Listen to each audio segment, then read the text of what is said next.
Good morning, everybody. It's me, Mitch. Welcome. Welcome to Morning Coffee with Mitch on this Saturday morning, September 21st. Summer is over. Unbelievable. Anyway, drink it if you got it.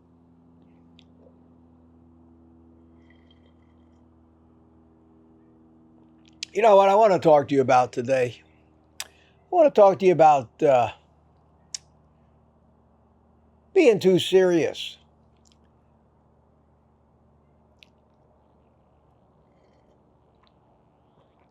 Sometimes we just need to lighten up a little bit. We need to take it easy. We need to relax. Defocus. Stop being, dare I use the word, anal retentive about everything, and especially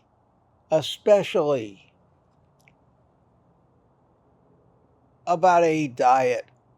It surely leads to failure. Overcomplicating anything,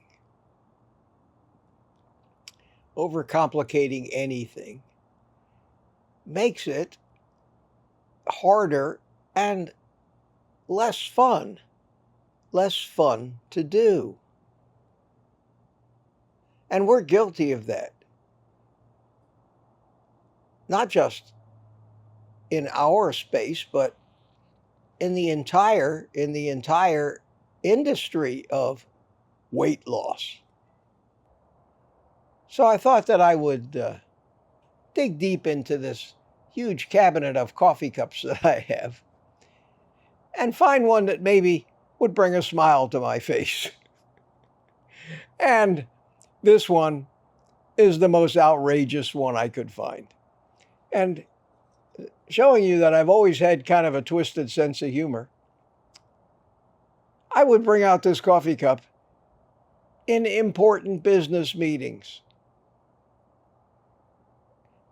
And it always lessens the tension. This may become my new regular coffee cup.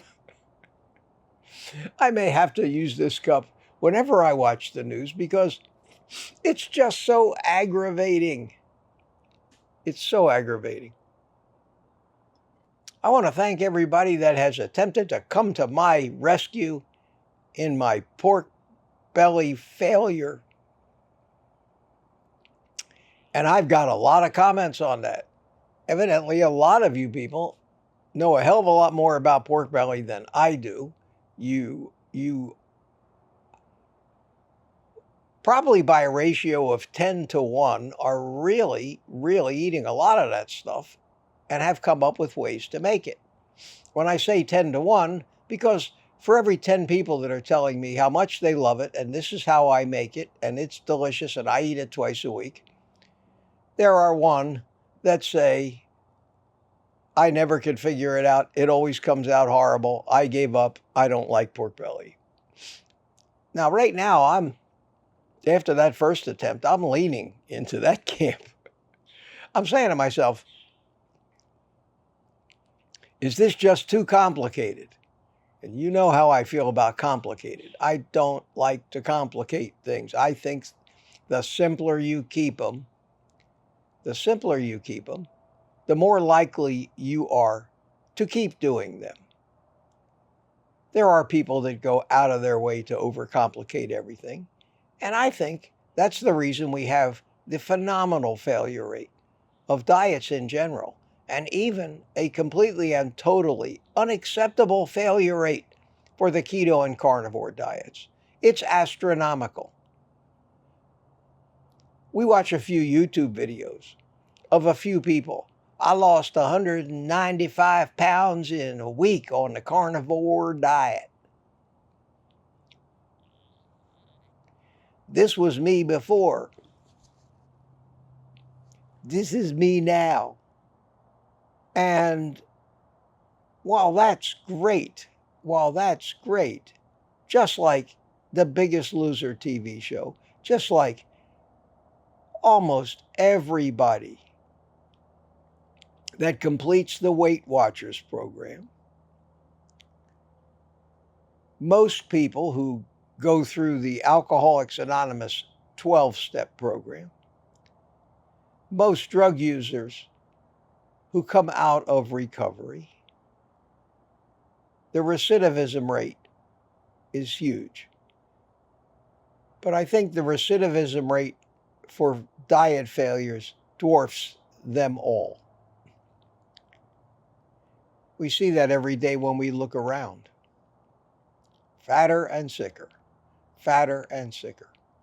More and more revolutionary breakthrough drugs, more and more diet programs, more and more advertisements on TV. Nutrisystem, Medi weight loss. Just ask people who have been trying this all their life. Oh, did you try Nutrisystem? Yeah, tried that. How about Medi weight? Tried that. How about Weight Watch? Oh yeah, 3 times. Does anybody ever try to think, why doesn't this stuff work? We figured it out. I figured it out. You're an addict. Okay. Nobody wants to hear that. But that's the root of it. And I keep talking about it, and people probably get tired of hearing it from me.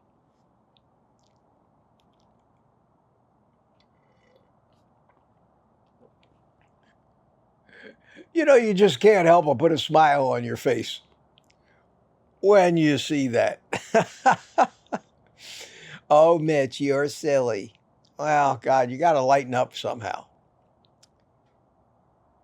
So the biggest thing we need to be concerned about, I think, and I think that not that they're not valid concerns, but spending all of our day focusing on, oh, you got to spend 12 minutes and 37 seconds barefoot in the grass, and then you have to spend 15.2 minutes in a sauna of exactly 137.5 degrees. Then you have to immediately plunge yourself into a cold bath. And then you need to go to the gym and you need to do your resistance training. Then you need to go to the store, and we've come up with 47 wonder supplements, and you can find videos on each one of these that you need to not only buy, but you need to have a computer program or a cell phone app that tells you, it notifies you every 7 minutes that it's time to take 32.5 grams of berberine, 22 grams of saw palmetto, and we haven't even gotten to eating yet. You have to measure your exact grams of protein and grams of fat, so you better have a very accurate scale in your kitchen. Nobody can keep up a lifestyle like this once the enthusiasm wears off or the first day the scale doesn't move. We fail. Now, it doesn't mean there's no validity in any of those things I just said. Yes, barefoot and grounding is good for you. Do you need to have a grounding mat in your bed? Give me a break. It's not practical for human beings to live in this society. If you really want to be grounded all night while you sleep, go live in a cave and sleep on the dirt. That's what we're trying to mimic. But we live in a different world. We are adapting to that world. It takes tens of thousands of years, but it's a process. The food is changing. Our environment is changing. None of this stuff is going to kill you in a day if it's wrong. It's a long process. And somehow miraculously, against all odds, There are some people still living into their hundreds that don't do all this stuff. Those people are thin, and they're probably thin because they probably never got addicted to carbohydrates because they're old and we didn't eat that much sugar to become so addicted back in those days. It wasn't fostered on us. It wasn't engineered to addict us. These people don't jump in a sauna for exactly 12 and a half minutes and then into a cold plunge. They don't sleep on grounding mats. They're relatively healthy. I saw a couple of World War II vets on the news this morning that were on their way on what they call an honor flight, where they, and I've been invited to go on one of those. And I told the girl at the VA that was recruiting the vets for these honor flights, and they're recruiting older vets that fought in World War II, Korea, and Vietnam, which makes me one of the younger candidates. But, approaching 80 years old, I guess I could be considered an old man, even though I may joke about it, but I don't consider myself an old man. I don't feel like an old man. Not even close. But these honor flights take the veterans. It's a one-day trip. They leave early in the morning out of the airport. They fly them up to Washington, D.C. They visit all the war memorials. Then they fly them home and they get home late at night. And I was invited to go on this.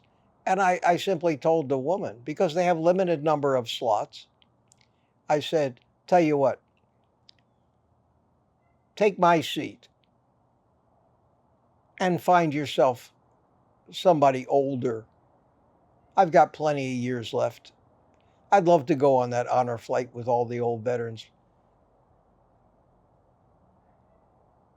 But use my place for somebody maybe that's still alive from World War II. And I heard a statistic this morning that out of 24 million Americans that fought in World War II, 114,000 of them are still alive. And on this particular honor flight of all the veterans that were going up to Washington, D.C., only 3 of them were still alive from World War II. And one fellow that they interviewed was 101, the other was 98. And I got news for you. Neither one of them was overweight. We're doing this to ourselves, or we're allowing them. Let me put it a different way. We're allowing them to do it to us. And the result of all this, I think, is the point I'm trying to make this morning. In between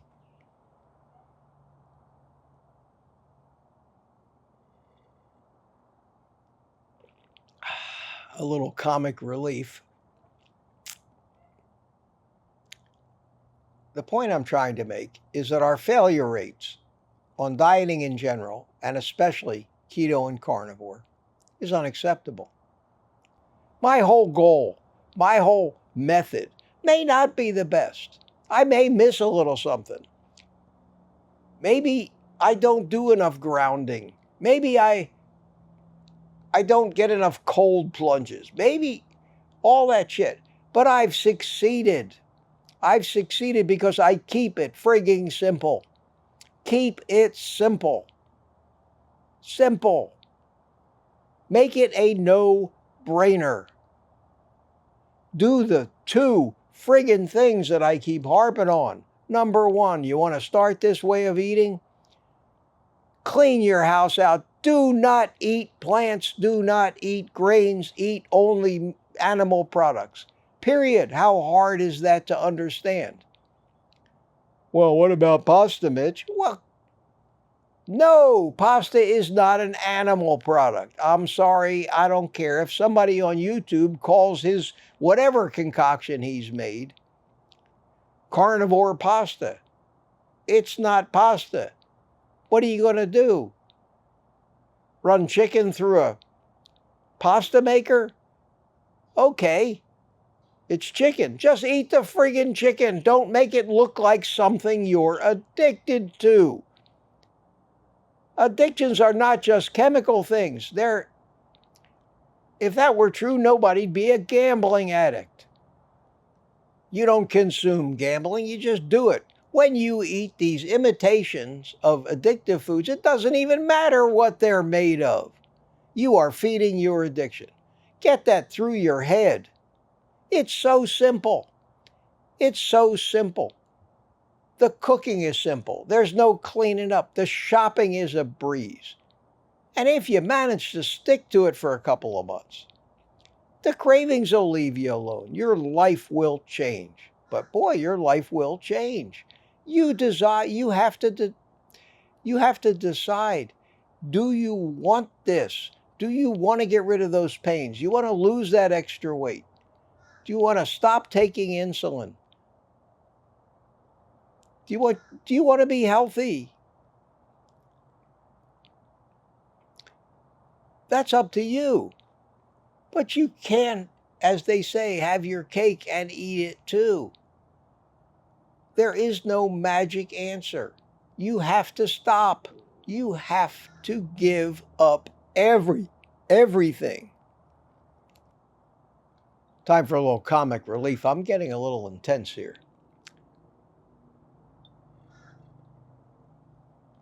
It does work. It does work. And it's so simple. It's so simple. Stop listening to everyone that's trying to sell you that too good to be true solution. Get you to click on their videos because your addictions are screaming at you. And you gotta learn how I can make that low carb, keto, chocolate chip cookie, because that's going to make me succeed on this diet. If I could just have my chocolate chip cookies, I'd be okay. I'm sorry, my friends. Grasp a little reality or forget about it. I'm telling you, don't do it. Don't even start. It's just going to disrupt your life. You're going to not feel good for a while. You're going to fail. You're guaranteed to fail. If you're a carb addict. If you're not a carb addict, never mind. The rules that I talk about don't apply to you. But I can tell you, if you said to me, Mitch, aren't you worried that you might lose a lot of viewers who aren't carb addicts? I said, I don't need to worry about them. The majority of humans on this planet are now carb addicts. I probably have the biggest demographic of any field on the planet Earth. Get healthy, lose weight, get thin. Everybody wants that. Half our business and industry is based around that. I don't want you to fail. I want you to succeed. If you don't like my message, find your answer somewhere else, please. I don't want to have to debate this with you. I don't want to have you try to persuade me that you found a better way to do it than I did. And you found the magic chocolate chip cookie that allows you to have your cake and eat it too. I know that never ends well. And if you happen to be right about that, that might be right for you. But that would simply sabotage everybody else. I'm going to get all these comments. I know it, and that's okay. That's okay. And if you found something that works, and you're healthy and you're thin, and you're old like me and you're still healthy and thin, because if you're a 22-year-old, it doesn't matter, you know. I get so many young people comment to me that, well, I'm 32 years old and I don't have that problem. Well, Jesus, grow up, child, and you will if you keep doing what you're doing. Think about it. Before you put it in words and hit that send button, please think about what you're actually saying. We overcomplicate everything. And the more complicated something is, the least likely we are to do it and stick to it. Keep it simple, stupid. It's one of the smartest slogans. K.I.S.S. Keep it simple, stupid is one of the smartest pieces of advice you will ever hear.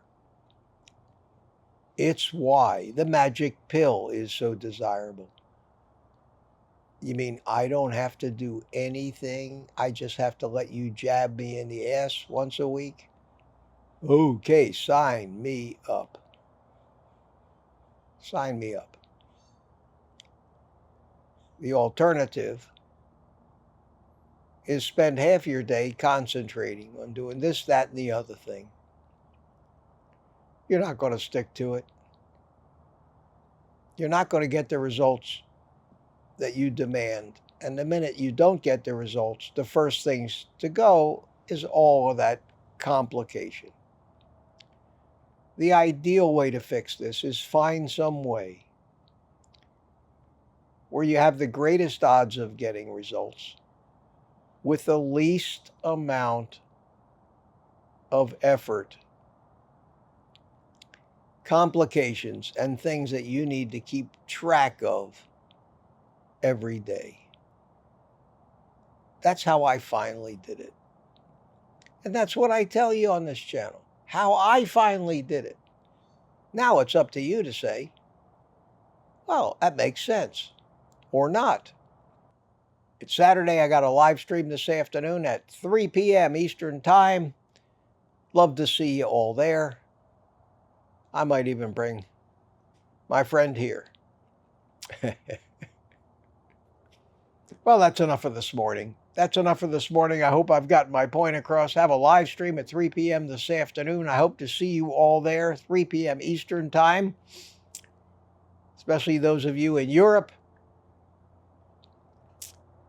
Until then, I may be doing some pork belly experiments. I may drag out the meat slicer. I'm going to try everything. So probably no more pork belly videos today because I have a live stream, but you can expect one tomorrow with maybe a few more tries before I either figure out a way that this is the greatest thing under the sun or, well, I gave it my all and I'm just going to have to live without pork belly. But there's always bacon, so thank God for that.